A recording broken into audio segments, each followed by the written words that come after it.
कहा जाता है कि सिलाह जिन आपसे आपके रिश्तेदारों की शक्ल में मिलने आ जाते हैं, और अगर आप उनसे बात कर लें या उनके करीब चले जाएं, तो ये आपको मेंटल और फिज़िकल दोनों नुकसान पहुंचा सकते हैं। ये कहानी भी उसी जिन की है जो एक लड़के के सामने 2 दफ़ा आया और दोनों दफ़ा उसे डर और हैरत के ऐसे लम्हे दिए कि सारी ज़िंदगी वो उसे भुला नहीं सका।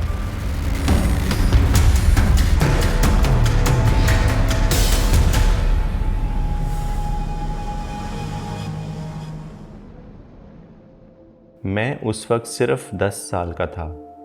हम एक पुराने घर में रहते थे। एक रात मैं किचन पानी पीने गया और जब वापस आने लगा तो दरवाज़ा बंद करते हुए मेरी नज़र सीधा ड्राइंग रूम पर पड़ी। जो मैंने देखा उससे मेरी रूह कांप गई। वहाँ मेरे ताया खड़े थे, बिल्कुल नॉर्मल, लेकिन पूरा जिस्म नीला ग्लो कर रहा था। और सबसे डर वाली बात, वो मुझे सीधा देख रहे थे और हल्का हल्का मुस्कुराकर मुझे हाथ हिला रहे थे।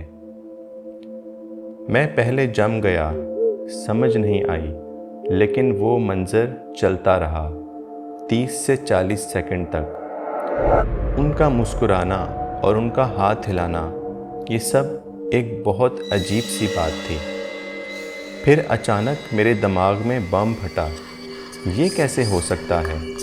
मेरे ताया तो मर चुके हैं। वही ताया जो सिर्फ 1 हफ़्ता पहले इंतकाल कर गए थे। उसी वक्त मेरा खून जम गया और मैं सीधा भागकर बिस्तर में छुप गया। आज भी उस लम्हे को सोचता हूँ तो रातों की नींद उड़ जाती है। लेकिन ये कहानी यहाँ ख़त्म नहीं हुई। कुछ अरसे बाद हमने वो घर छोड़ दिया। सोचा कि अब शायद खौफ पीछे रह गया हो, लेकिन असल डर अभी मेरा पीछा कर रहा था। एक सुबह का वक्त था, बिल्कुल 6 बजे का वक्त, दिन का उजाला। मैंने नाश्ता किया और अपने कमरे में गया तो मुझे लॉन्ड्री रूम से अपने भाई के हंसने की आवाज़ आई। मैं आहिस्ता आहिस्ता लॉन्ड्री रूम के पास गया तो वहाँ मेरा छोटा भाई खड़ा था, लेकिन उसका जिस्म ब्लू रोशनी में चमक रहा था। वो मुझे देखकर मुस्कुरा रहा था और धीरे धीरे हाथ हिला रहा था। पहले पल में कंफ्यूज हो गया।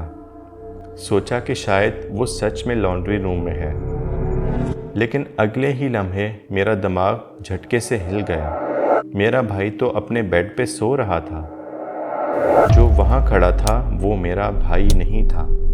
उस वक्त मेरी रूह तक कांप गई। मेरे पास चीखने की हिम्मत भी नहीं थी। मैं बस बिस्तर पर लेट गया, ब्लैंकेट सर के ऊपर खींच ली और आंखें बंद करके नींद का ड्रामा करने लगा। मुझे याद है मेरा दिल ज़ोर ज़ोर से धड़क रहा था कि लगता था अभी फट जाएगा।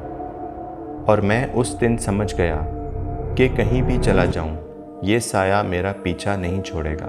आपके ख्याल में क्या आपके मरहूम रिश्तेदार आपसे मिलने आ सकते हैं, या फिर ये सिलाह जिन की कोई शरारत होती है जो आपके मरहूम रिश्तेदारों का रूप ढाल के आपसे मिलने आ जाते हैं? सब्सक्राइब।